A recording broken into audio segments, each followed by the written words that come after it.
Assalamualaikum warahmatullahi wabarakatuh. Kembali lagi sinau bareng Pak Guru Ani dalam pembelajaran tematik. Bagaimana kabar hari ini anak-anak? Semoga dalam keadaan sehat dan tetap semangat belajar ya. Pada kesempatan kali ini, Pak Guru akan menyampaikan materi tema 4 untuk subtema 1, Mupal Bahasa Indonesia. Sebelum masuk materi, mari kita berdoa terlebih dahulu supaya pembelajaran kali ini bisa berjalan dengan baik dan bermanfaat untuk kita semua. Berdoa dimulai.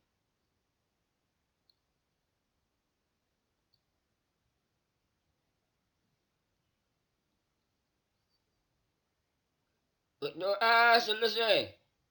Baik, untuk aktifan kalian, daftar hadir diisi ya melalui link daftar hadir nanti yang Pak Guru bagikan di WA grup kelas masing-masing.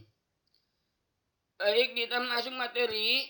Simak baik-baik materi berikut ini, yaitu mengenai bentuk-bentuk karya sastra Indonesia. Pada pertemuan kali ini, kita akan belajar mengenai pengertian karya sastra, jenis-jenis karya sastra, serta unsur-unsur intrinsik dan ekstrinsik karya sastra. Yang pertama yaitu pengertian karya sastra. Karya sastra adalah ungkapan pribadi manusia yang diambil dari pengalaman, pemikiran, perasaan, ide, semangat, dan keyakinan dalam suatu bentuk gambaran kehidupan yang dapat membangkitkan pesona dengan alat bahasa dan dilukiskan dalam bentuk tulisan. Jenis karya sastra berdasarkan sejarahnya terbagi menjadi dua, yaitu yang pertama, karya sastra lama.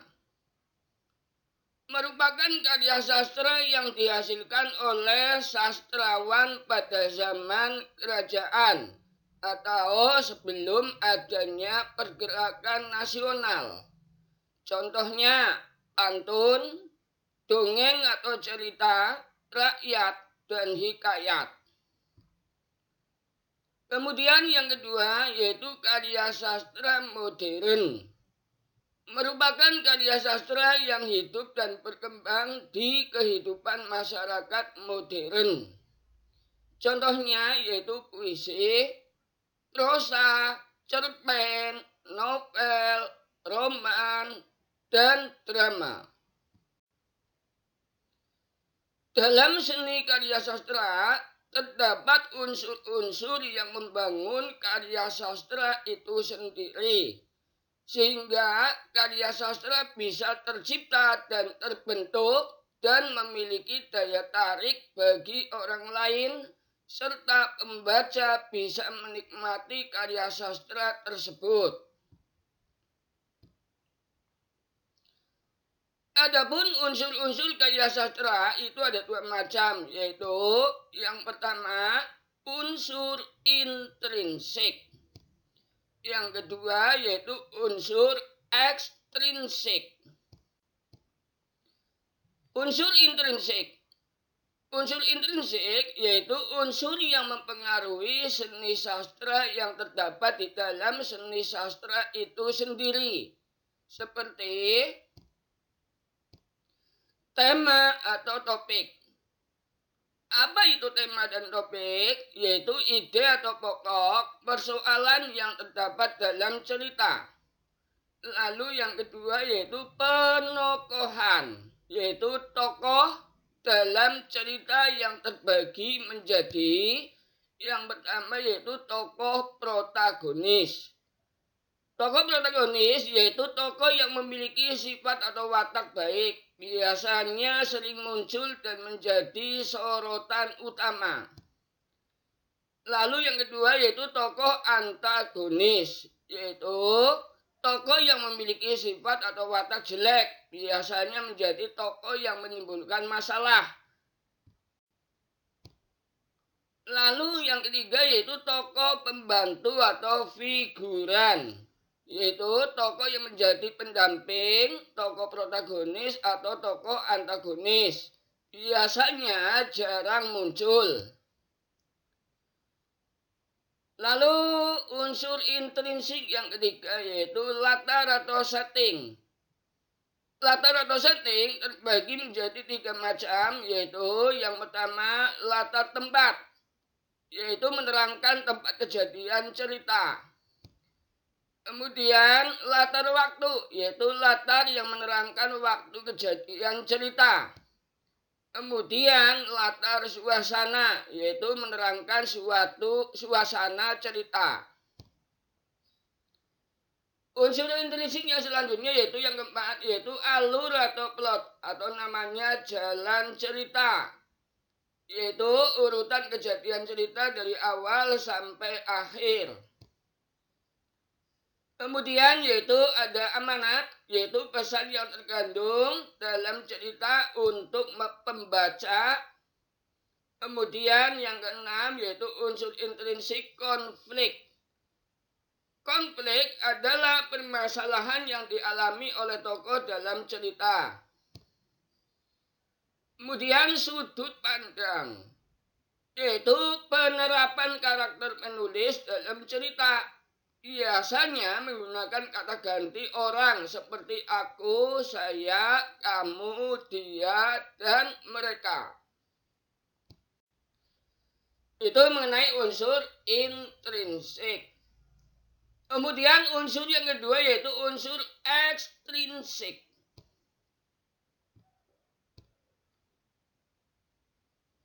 Sebelumnya itu ada unsur intrinsik yang ke-8 yaitu yang terakhir, yaitu gaya bahasa atau majas, yaitu cara penulis untuk mengekspresikan maksud dan tujuan dalam hal kata, kelompok kata atau kalimat. Begitu untuk unsur intrinsik. Kemudian unsur ekstrinsik.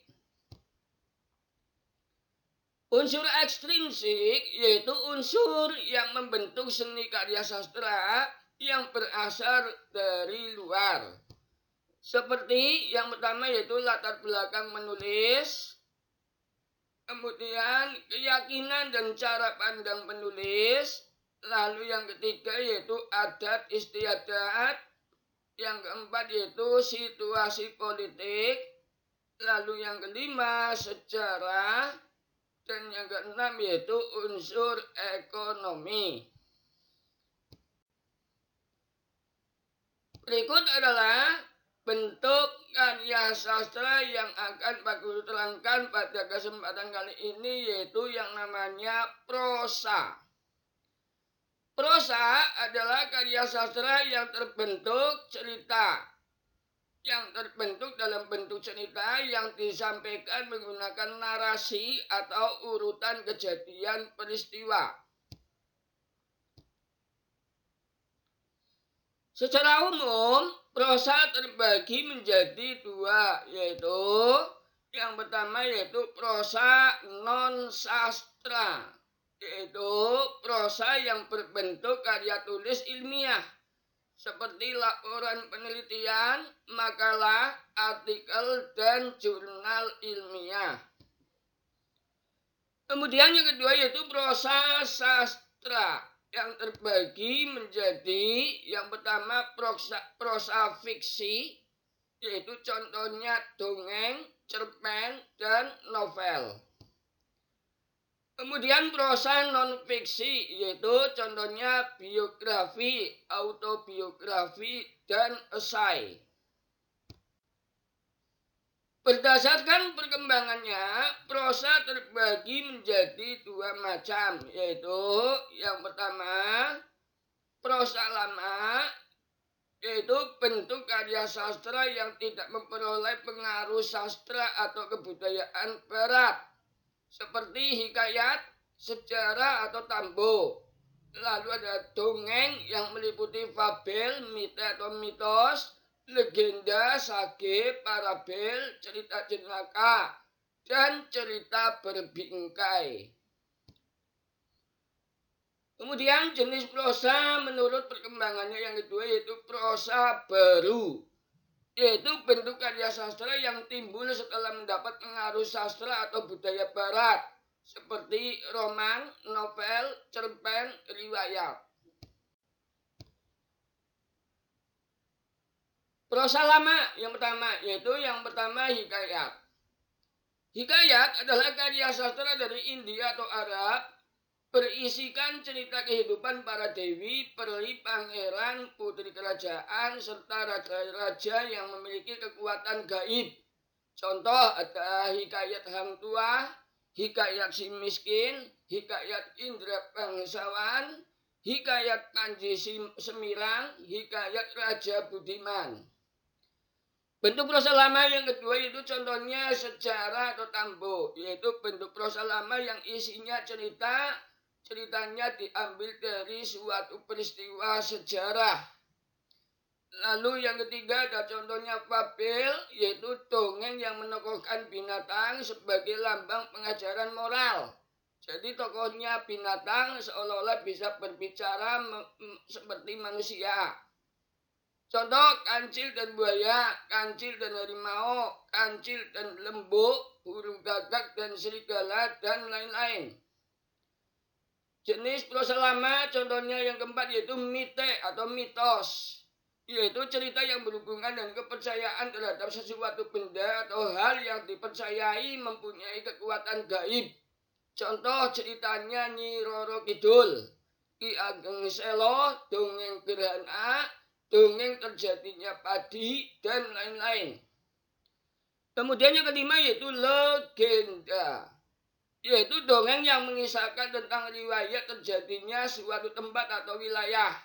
Contoh legenda Banyuwangi, legenda Malin Kundang, legenda Tangkuban Perahu, dan lain-lain. Kemudian yang keenam yaitu sage, yaitu dongeng yang berhubungan dengan cerita sejarah yang menceritakan keberanian, tokoh kepahlawanan, kesaktian, dan keajaiban seseorang. Contoh yaitu Calon Arang, Ciung Wanara, Airlangga, Panji Semaradahana, dan lain-lain. Kemudian yang ketujuh yaitu parabel, cerita rekaan yang menggambarkan sikap moral atau keagamaan dengan menggunakan ibarat atau perbandingan. Contohnya yaitu kisah para nabi dan rasul, Bhagavad Gita, dan lain-lain. Contoh bentuk cerita lama yaitu prosa lama, yaitu ada cerita jenaka yang ke-8. Cerita jenaka yaitu cerita tentang tingkah laku orang bodoh, malas atau cerdik, dan masing-masing dilukiskan secara humor atau lelucon. Contoh ceritanya Pak Pandir, Lebih Malang, Pak Belalang, Abu Nawas, Si Kabayan, dan lain-lain. Lalu yang ke-9 yang terakhir yaitu cerita berbingkai, adalah cerita yang di dalamnya terdapat cerita lagi yang dituturkan oleh para tokoh cerita. Contoh 1001 Malam. Terus prosa baru. Contoh dari prosa baru yang pertama yaitu roman, yaitu bentuk prosa baru yang mengisahkan kehidupan pelaku utamanya dengan segala suka dukanya, mengungkap adat atau aspek kehidupan suatu masyarakat. Contoh yang kedua yaitu novel, yaitu bentuk prosa baru yang melukiskan sebagian kehidupan pelaku utamanya yang terpenting, paling menarik, dan mengandung konflik. Lalu ada cerpen, yaitu cerita pendek, bentuk prosa baru yang menceritakan sebagian kecil dari kehidupan pelakunya yang terpenting dan paling menarik. Kemudian yang keempat yaitu riwayat, bentuk prosa yang berisi pengalaman hidup pengarang sendiri atau orang lain sejak kecil hingga dewasa bahkan sampai meninggal dunia. Begitu untuk materi hari ini, yaitu mengenai karya sastra yang ada di Indonesia. Untuk tugas, nanti Pak Guru kirim melalui WA grup kelas masing-masing. Kemudian nanti kalian kerjakan di rumah atau yang PTM hari ini boleh kalian kerjakan langsung. Nanti kalau sudah selesai dikumpulkan.